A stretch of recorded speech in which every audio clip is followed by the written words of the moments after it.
Thanks very much, everyone. And sorry if you missed the brief introduction on Zoom. We have John Carr and Tema Milstein from UNSW here speaking about Florida manatees and their program of work that's just starting in Moreton Bay. So I'll turn it over now to Tema and John. Thanks very much. Thank you. Thanks so much for having us. And it's good to know UNSW is not the only one with technical issues always. That's really nice. So yeah, we're really happy to be here and happy to talk about this particular project John and I are working on. Just a broader view of what we do. As Claudia mentioned, my specialty is environmental communication, culture, discourse, and how we create and transform our environmental relations and understandings. And specifically, I also look at eco-cultural identity, the idea that all of our identities are not just always cultural, but always ecological as well. So there's the handbook, I was thinking of you, there's the handbook of eco-cultural identity that came out about a year ago now. You can check out if you're interested in that. And I look at meaning systems, environmental meaning systems, eco-cultural meaning systems, both the dominant ones that are often invisible to us because they're common sense, and those that are contrasting, alternative, enduring, indigenous, place-based, et cetera, that actually are moving us in a very different direction than the way we've been moving. And John, do you want to give a little overview? Oh, before I hand it over, I also convene the Master of Environmental Management at UNSW, which we've transformed over the last few years to be focused on change agents and transformation and custodianship. Thanks. I'll look into the nostril cam. So thank you all for coming today and for your hospitality. As mentioned, my background is in urban and legal geography, but I also have interest in how law, urban form, human environments, more than human environments, and planning overlap and play out to create different types of outcomes for both humans and more than human species. That's probably enough about me. All right, let's get started. So which one's a dugong and which one's a manatee? Can anyone tell us? Dugong on left, yes, because of the Hoover, right? We see the Hoover happening. And manatee on the right. They're very closely related, as many of you probably know. Dugongs are a little bit smaller and they have continuous blubber, which is why they're not facing the same issue we're about to talk to you about with manatees, who don't have continuous layers of blubber to keep them warm in the winter, even though Florida is a lot warmer than here. So that difference really matters to what we're going to talk to you about today. But before we talk about that, we want to acknowledge the Turrbal people, the traditional custodians of the land we're meeting upon, and the Gadigal and Bedigal people of the Eora Nation, the traditional custodians of the land we work and live on. And we seek to pay our respect to their elders, past, present, and emerging, and to extend that respect to all beings by robustly doing the work that we try to do, both in research and teaching, and working always toward ever more just, regenerative, and healing relations. Thanks.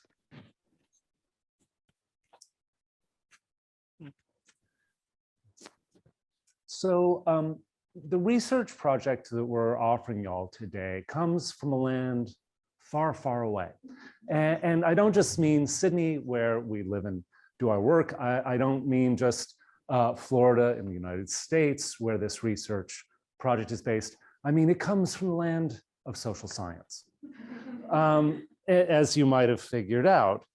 And so one of the reasons we want to bring this research topic to folks like you is because we think there's some really interesting connections, both between the United States and Australia, but also between a social science approach and a lot of the amazing physical science work that's being done at places like University of Queensland. And in particular, we want to talk about a problem that we see as shared both between the two countries and between these two approaches, and that is the vexing, the fierce, and continuing failure of our societies to protect the rich and essential biodiversity upon which all life depends. So having developed this interest in Sirenia and in manatees in the US, we've been learning more and more about the kinds of essential work that's being done here at University of Queensland, Janet Lannion's work, the work that all of y'all are doing around ecosystems and species that are always deeply interrelated. And this, of course, ties into work that people are doing in a lot of other ecosystems. And one of the things that I think gets really frustrating is that even though we see an increased range of impacts on species and biodiversity from humans and our built environments, there's this question of why does this keep happening at a time when we know more and more about how essential these webs of interconnection are? As we realize more and more how important our own survival, if we're just going to be selfish about it, depends on these broader webs. Why is it that our politicians, our laws, oftentimes our fellow humans don't seem to be taking this kind of information, the kind of knowledge that is being generated at places like University of Queensland seriously? So in many ways, this research project really tries to take that step of what is the gap between the kind of knowledge production we have happening here, the kind of knowledge production that we have, for example, with First Nations peoples in Australia, and these broader social practices. And now, in some ways, it's easy to sort of blame a lot of mainstream and fairly powerful actors, right? We can talk about certain stripes of media. We can certainly talk about things like the petroleum industry. But part of what we're interested in is beyond these interested actors, how is it that normal people, that everyday governmental agencies, even those agencies dedicated to species protection, somehow still aren't getting traction on the very kinds of problems that brought all of us to this room and to this Zoom to devote our lives to this? And this is where we see social sciences playing an essential role in partnership with the physical sciences, finding out what those barriers are to propagating the content and fostering consensus around the kinds of essential research that we all care so much about. And so this is very much in keeping with increasing calls for people in the physical sciences to engage with social sciences, and social scientists like us to engage with much smarter people in the physical sciences. So in many ways, this is offered in that sort of spirit of thinking about how we cross these barriers between the knowledge production and society at large. And that's where our research, we hope, comes in. So we're really interested in both structural and personal moments where people engage in this. Sirenia? Is the caller there? In ways that both celebrate and seek to protect them in their habitat, yet fail to address broader threats to both, right? We can understand what Upton Sinclair said about it's hard to make, sorry about the gendered language, it's hard to make a man understand something when his paycheck depends on not understanding, right? We can get that. But what about the rest of us?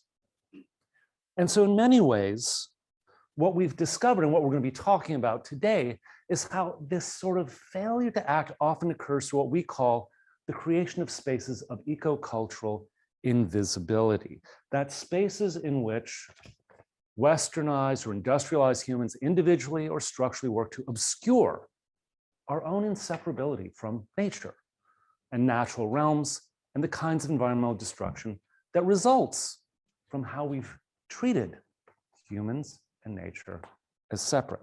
Now, this might be kind of abstract, and so the research hopefully will give us a little bit more guidance on that.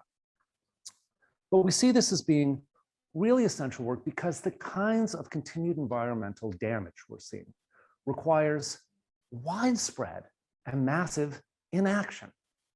And we think that widespread inaction can only be the product, as our research has indicated, by widespread choice of inattention. We don't act on what we don't see, and we've had incentives not to see the kinds of broader dynamics, the very things that you all are researching and engaging with. So with all that said, we do have a favor for you to ask of you. And that is, we are at the very beginning of thinking about how the research we're going to be talking about could potentially translate to an Australian context and obviously the context of dugongs. So if you can think of areas or dynamics that offer parallels or contrasts or complications, or we're just wrong, please let us know. We're the people talking here, but really our hidden agenda is to learn from you all, including those of you playing the home game. So if there are things that you think can help us make our analysis more rich, more useful, more valuable to people across the disciplines, please let us know. If you think we're making mistakes It wouldn't be the first time. So please do feel free to share with us, because we'd love to have that conversation too. So with that, I'm going to hand it back to Tema to talk a little bit about manatees.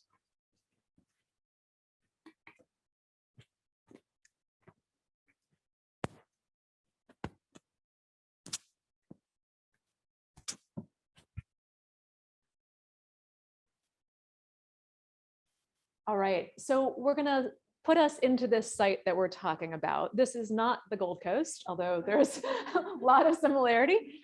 This is in Florida, a state in, most of you probably know this, if not all of you, the Southeast United States, and it is home to the endangered Florida manatee. So one of the gravest threats to Florida manatees is the ceaseless expansion of human development. We don't call it development, we call it human accretion, because we don't see it as a good development, right? Which development often has that connotation that it's a good thing. So we talk about human accretion, the draining of groundwater, the drastically transformed land and waters, wetlands. When settler colonists arrived to Florida, it was about 60% wetlands. Now it's just a small percentage. And what that means is that the Florida manatee's winter habitat, specifically the warm water, the thermal hot springs or warm springs that are their winter habitat to keep them alive in the winter, have been mostly paved over. There are some remaining, but a lot of them have been paved over, which means, which leads to directly to them being threatened. So we have in Florida 1,350 miles of coastline. I don't know if anyone can do a quick kilometer transformation, and most of that has been transformed. So today we're going to focus on the systemic risk of human accretion. But there are other risks, of course, also facing manatees, including boat strikes, which is also true here with dugongs, people harassing manatees. So manatees are much closer to the human dwelling spaces of Florida than they are here, and people try to ride them. You may have seen Florida man tries to ride manatee. Those are stories that come out every once in a while. And also climate disruption, increased red tide or toxic algae blooms. So manatees are a subspecies of West Indian manatees, commonly known as Sirenia, which is or sea cows, close relative of the dugongs, who are also Sirenia. They are both slow-moving, gentle relatives of the elephant. And manatees in particular thrive in temperate, shallow waters, where they forage for their preferred food, which is seagrass, and they mostly stay in the bays, the rivers, and the coastal areas. They were actually one of the first 78 species declared endangered when the United States passed its 1966 Federal Endangered Species Act. It's politics about why they're not endangered anymore, and mostly through development corporations that have lobbied to make them to get them off the endangered list. They're very big, much bigger than dugongs. They typically are more than 360 kilos, but as we mentioned earlier, they lack the blubber they need to inhabit the winter waters. So in the winter, they're huddling together at warm water spaces, and they can look like a bank of boulders, as you can see just behind, oops, no, you can't, as you will see behind me in a minute, just under the surface. So as human accretion has increased and their warm habitat has been built over and disrupted, they have turned to alternative sources for winter warmth. In particular, the warm water discharge channels of fossil fuel powered power plants along Florida's coastlines. And ironically, these are the same power plants that have enabled and drive the endless human accretion, right? That has destroyed manatee winter habitat. So more than 60% of Florida manatees now rely on power plant effluent channels to survive the winters. And this relationship of dependence was driven home about 12 years ago when there was some unprecedented climate disrupted cold winters and some power plants scheduled shutdowns, and 700 manatees died. And many directly attributable to cold stress, but likely all of them. So there's this prospect of an endangered species being dependent on the discharge point of a greenhouse gas generator. A major one, or many major ones, is counterintuitive. But these effluent channels have come to be now protected under US state and federal environmental law as marine mammal, specifically manatee sanctuaries. So this is actually the site of our research behind me. And in particular, we're looking at laws that made these sanctuaries, that made these power plants, effluent channels into sanctuaries. And we're looking at dominant societal understandings and practices that enable these paradoxes to take place and these precarious relational paradoxes to take place. So the site pictured here with the manatees in the water is the narrow ship channel in front of Florida Tampa Electric Company's fossil-fueled Big Bend power plant, serving as both the state and federal sanctuary. It's not the only one, but it's the main research site for us. And the reason we chose this one in particular is because Big Bend is at the vanguard. So many power plants throughout Florida now serve as sanctuaries that enable manatees to survive through winters, but Big Bend is the only one that's created a corporate created manatee viewing center. So they actually are in charge of education and tourism around this. So as you can imagine, there's a lot of corporate framing around that, industry framing around that. We're not going to talk about that today. That's an upcoming research project. What we're going to focus on instead is the legal surrounds and context and what visitors say when they come to this site. So to date, this site has hosted more than 5 million visitors. So this is as the Big Bend power plant is providing electricity to most of West Central Florida and putting out about 1,700 megawatts through gas-fired and coal-fired units every year.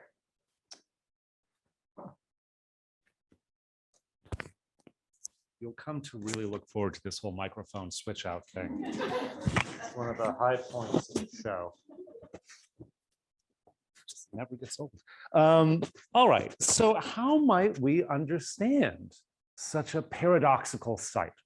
And that's sort of where we come in. We would sort of posit one of the most important ways to understand this culturally is in terms of a broader discourse. And a discourse is sort of a story that we tell and share in our culture that helps shape our understandings of the world, helps shape our decisions, helps shape how we interpret things. And this deepest discourse that we find is really central to this is this idea of a central human nature binary, by which humans are understood as inherently separate to and superior to, quote unquote, nature.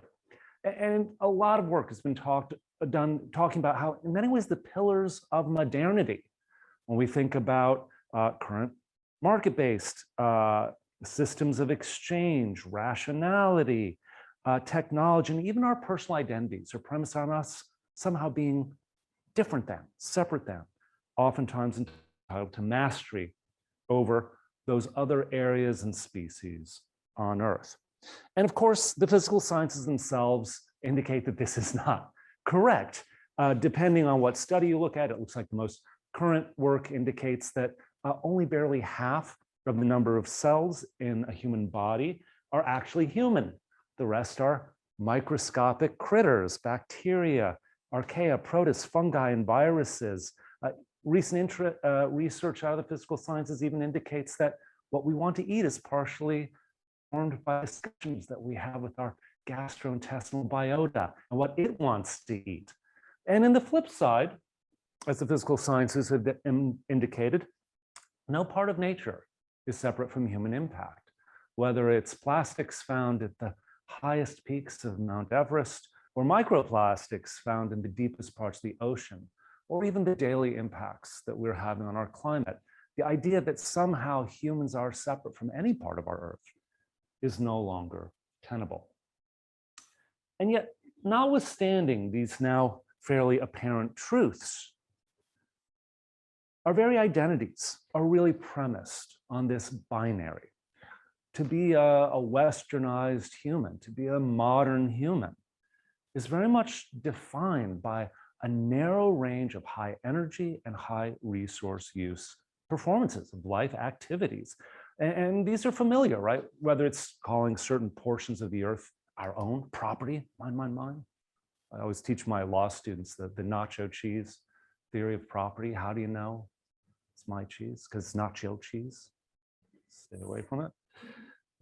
Defining success in terms of patterns of conspicuous overconsumption, or even structuring our daily activities around high energy and high waste activities, right? This is what it's become to define ourselves as a species.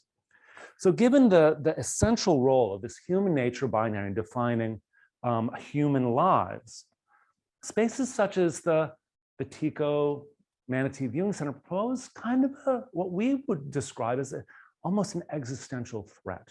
These are spaces in which that distinction between humans and nature really collapses. You can't ignore the fact that we have directly intervened in the lives of these charismatic megafauna by the fact they literally rely on our power plants to stay warm during the winters.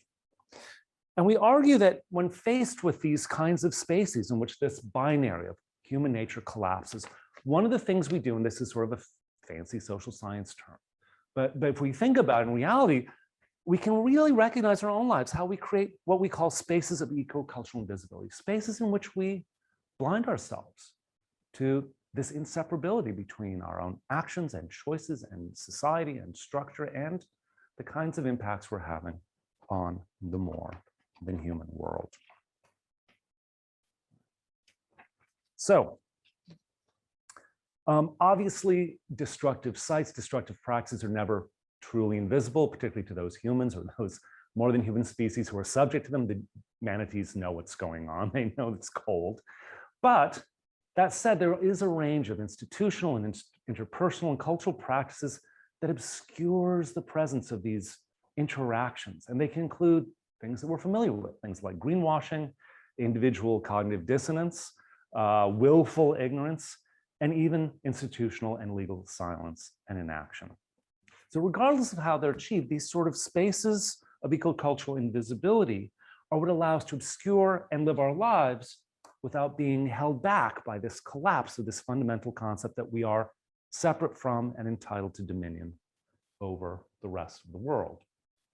All right, so that's all probably pretty abstract. Let's put some concrete examples here. In a shameful past life, I was a lawyer, so naturally I gravitate towards legal analyses. In this case, the law is really interesting around the protection of manatees, because the very legal systems that we put in place to protect endangered species actually end up treating a lot of these systematic threats as effectively invisible, right? We can expect the petroleum industry to take a certain perspective, but when the environmental protection laws structurally fall down, that's really interesting. In this case, the Florida manatees are protected by a variety of federal and state acts. I'm going to focus on one because it has a lot of similarities with the others, and you don't need to hear me all day, although I'd love to talk all day about this. Oh yeah, and this is part of a broader study, so that if you want to see more, let us know. We'll ship you a copy of it. It's called Keep Burning Coal and the Manatee Gets It. But the deeper analysis is in this piece. So the Endangered Species Act is really interesting because on one hand, it's exactly what we would want. It's designed to provide a means whereby ecosystems upon which endangered species and threatened species depend may be conserved, to provide a program for the conservation of such endangered species and threatened species. Sounds spectacular. And in turn, there's a section that's very similar to a lot of Australian laws that prevents takings, which includes harassing, harming, pursuing, hunting, shooting, wounding, killing, trapping, capturing, or collecting. Florida man, or to attempt to engage in any such contact, or particularly importantly, engaging in habitat modification or degradation where it actually kills or injures wildlife, right? So on its face, this is potentially an extremely powerful act. In fact, a number of scholars have said that it has the promise to be, quote, the strongest federal statute in the United States against species loss. So what's wrong? Well, in practice, unfortunately,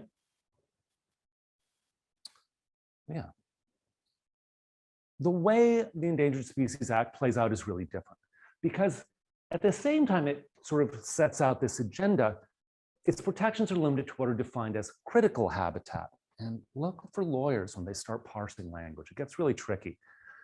Critical habitat in turns is defined as specific areas within the area occupied by the species, which found those features essential to the conservation of species. So just the fact that you find a manatee there, or just because you find an osprey there, that doesn't mean that it's necessarily critical habitat. Moreover, critical habitat isn't supposed to include the entire geographic area. We're like, whoa, we're not going to give the whole country back to the critters. And if you petition, you can actually have land removed from it, if in fact the benefits of excluding critical habitat outweigh the benefits of specifying such an area. And those benefits are typically benefits to humans, right? In fact, we can make an argument that we can reduce critical habitat as tiny as it goes, so long as the failure to designate a specific area that we're removing from habitat will result in the extinction of the species concerned. Okay, it is really, really hard to say that the loss of this one piece of critical habitat will lead to the extinction of the species. What that means is in practice that even though there's a big promise of environmental protection, even by its terms, the laws have a very minimalist approach to habitat protection. All right. And one of the other dimensions of this is that in practice, it means that oftentimes private property owners who apply for these exclusions end up putting themselves outside the reach and outside the vision of these environmental and species protection laws. So while it creates a robust appearance of environmental protection, it tends to have a very minimalist approach in reality. And so as written and as implemented, this not only manifests this sort of human nature binary, but you can actually map it out. This is because we're fancy, a Google Maps image of the TECO site. This is the Big Bend station. And this area right here is where you actually see the warm water effluent. Here's the viewing center. And so it's this narrow strip right below the factory, right below this isthmus, that's actually the state and federal sanctuary. And what I find so fascinating about this is you can literally see on the map, for those geographers in the room, this sort of human nature binary. Because under the law, this strip, perfectly laid out in a Cartesian straight line, that's nature. That's critical habitat. That will be protected. But this stuff on this side is invisible. To the Environmental Endangered Species Protection Act, this does not exist. Human nature, the binary made physical. And as a result, because of this myopia to private property, we open the door to something as paradoxical as these hydrocarbon fueled power plants becoming marine mammal sanctuaries. This happens specifically because actually it wasn't industry. You might expect industry to be behind this. It was actually kind of folks like us. It was environmental activists, people concerned about manatees and this cold stress die-off, who actually sued US Fish and Wildlife to create more sanctuaries. In the process, what was there, right? A lot of these naturally occurring hot springs have been paved over. So they actually ended up petitioning to have new protected sites, and that included the Big Bend site, along with a number of other power plants. And of course, this was possible precisely because the law was blind to the broader impacts that the Big Bend plant and other similar hydrocarbon plants had on this species, right? Because the biodiversity laws that excluded the power plant from their scope of vision, as well as the human accretion that enables, this was enabled to go forward. And of course, as Claudia pointed out, it's made an incredibly intractable problem, where environmentalists say, you know what, our manatee population is doing pretty well, but it depends on these power plants. And when we think about how that plays out, we don't know a good way out. All right. Okay. So, am I there? Great. So while we might sort of see this as a particularly bizarre manifestation, one of the things that's been really interesting in our research is how this kind of space of ecocultural invisibility has also been reproduced by people who visit the TECO site, which I will then turn over to Tema. Thank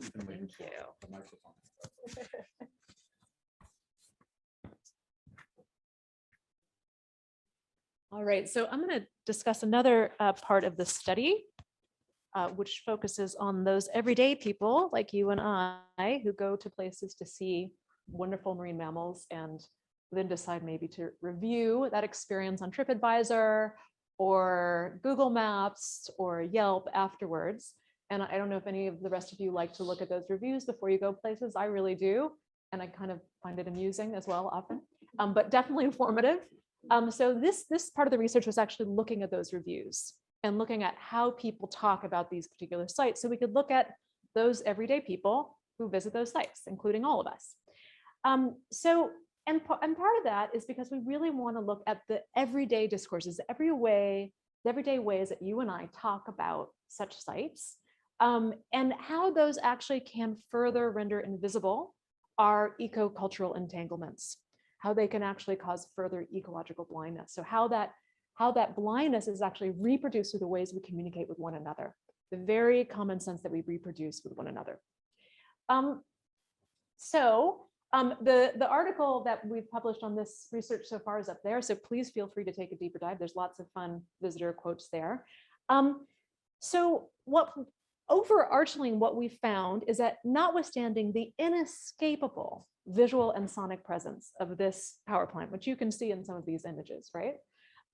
Visitor reviews nearly uniformly ignore these power plants. So there's only a small percentage. So over 90% never mention the power plant or the power station at all. Even though you're smelling it, you're hearing it, you're seeing it, it's simply not mentioned, which we think says a lot about ecological blindness, about ecocultural invisibility. So of those who do mention it, about 7.5% mention it. And the number when we finished the study about a year ago was about 637 reviews mention it at that time. We decided we were going to look at those. So when people mention the power plant or the power station, what do they say about it? And we're specifically doing discourse analysis. We were looking for broad themes, broad ecocultural patterns that we can then interpret as social scientists and look at what are some dominant sociocultural or ecocultural meanings that are being reproduced in these spaces that also represent, broader, far beyond these visitors, because these visitors are coming from all over the world. In our article, you can see where we usually put if we know where they come from, we say that. So very briefly, of those 7.5% of reviews that mention the power plant at all, the vast majority, all of them except a very small handful, like 10, are uncritical of the power plant and the power station. So they reproduce industry discourse. So for instance, a review titled "Industry Benefiting Nature" stated, "It's refreshing to see a byproduct of industry, warm water, serving as a haven for wildlife," for instance. And even in moments of reflexivity, when people are reflecting on the strangeness of the scene, because it is truly strange, most of those reviews unquestionably repeat the logic of appearances produced by industry. So for instance, viewing manatee at the power plant is a little odd. They love the warm water, so I guess it makes sense. So in discourse analysis, one thing we look at is the logic of appearances versus explanatory logic. So the logic of appearances, in this case, they love it, that's why they're there, is that kind of common sense dominant ways of understanding that don't actually get into the explanatory reasons, the reasons themselves that the manatees are there. And of course, it's not because they love it, it's because they need it, right? They require this warm water in order to stay alive. So this very anthropogenic reason that manatees are threatened, the destruction of habitat, is uniformly ignored by every single review of this site. There is a willful ignorance. So of these 7.5 reviews that mention the power plant at all, about 1% of that 8% are critical. And I'm going to give the most critical one of them all we're going to share here. So this person is actually from Tampa, Florida, where this site is. So the review is titled "Demise of Humanity." I went here with my girlfriend and we were both shocked that no one noticed the giant power plant that clearly overshadows the helpless manatees. Does no one else see this attraction as a brazen attempt by a power plant to seem eco-friendly? There was even an environmental education center right next to 4 bellowing smokestacks. Also, if you'd like to eat your guilt, there's a charming outdoor cafe from which you can gaze the demise of humanity. I honestly don't understand how anyone could think this is a decent attraction. Surely these manatees could be relocated to somewhere else. Okay, so of the 5 critical reviews of the power plant itself, none of them provide insight into where manatees would be relocated to. So even though we have this understanding of this is a problem, there is a problem here, there is a willful ignorance about the fact that there is no place for them to be relocated to. And why that is, right? That their warm spring habitat has been destroyed. So in this way, this destruction of the habitat that's symbolized and undergirded by this highly visible power plant remains invisible even in the most critical of visitor reviews. And specifically, this collective ecological blindness, that exemplifies this broader dominant tendency to articulate and also reinforce spaces of ecocultural invisibility takes place in this site. And as John mentioned, it's these kinds of spaces that play a central role where we can see very visibly, very tangibly see the communication that plays a central role in enabling this collective environmental inattention married with a collective environmental inaction. And one of the things that I look at in my other research around dolphins and also endangered whales, and that John looks at in some of his other sites, is that it's especially glaring in places where humans seek out wildlife, endangered and threatened wildlife. And also where, in this case, that this constructed binary between humans and nature, this dominant constructed binary, humans here, nature here, spectacularly collapses, right? So people, if we look at through an environmental communication view, are doing a lot of work on the ground to keep that binary intact, no matter how critical they are of this space. And what people in Michelle and my field argue is that these everyday interactions are fundamental to making dominant practices of an anthropogenic destruction unremarkable and therefore unfixable.